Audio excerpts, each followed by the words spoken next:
لک الحمد یا اللہ الصلاۃ والسلام علیک یا رسول اللہ اما بعد۔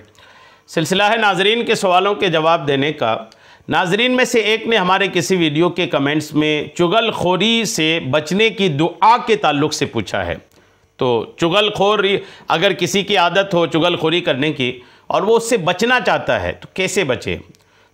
سوال کرنے والے تو دعا پوچھا ہے، لیکن بات یہ ہے کہ چغل خوری کی عادت کوئی بنا کر کے بھی رکھے، کوشش بھی نہ کرے بچنے کی اور دعا بھی کرے، تو ایسی دعا کیسی؟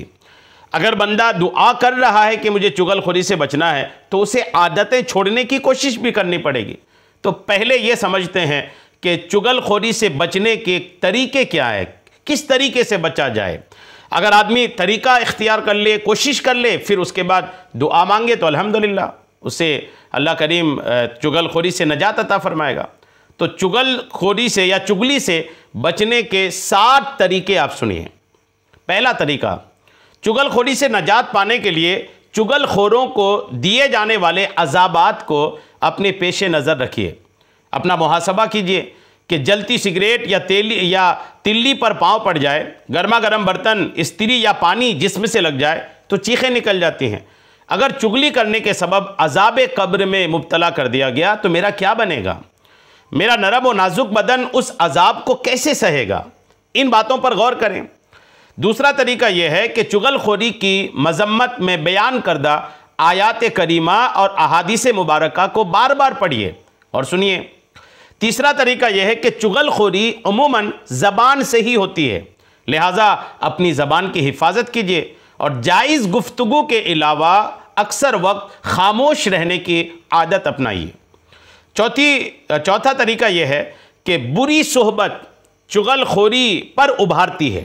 آپ کیسے لوگوں کی صحبت میں رہ رہے ہیں یہ بھی بہت دیکھنے قابل بات ہوتی ہے۔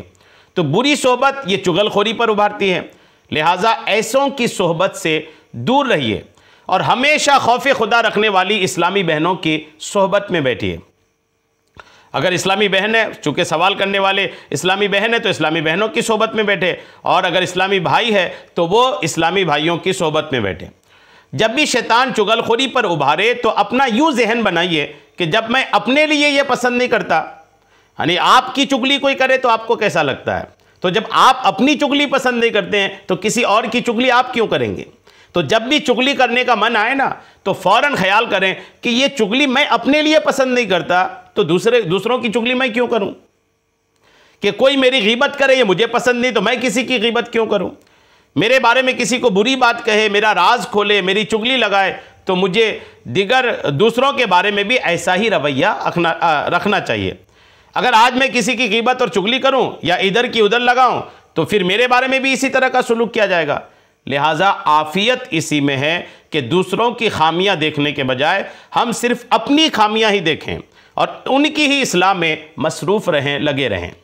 تو یہ طریقہ کار اگر آپ اپنا لیں اس کے بعد پھر دعا کریں اللہ کی بارگاہ میں، سیدھے دعا کے الفاظ ہوں، مولا چغلی کی بیماری سے بچا، چغلی کرنے سے بچا، چغل خوروں کی صحبت سے بچا۔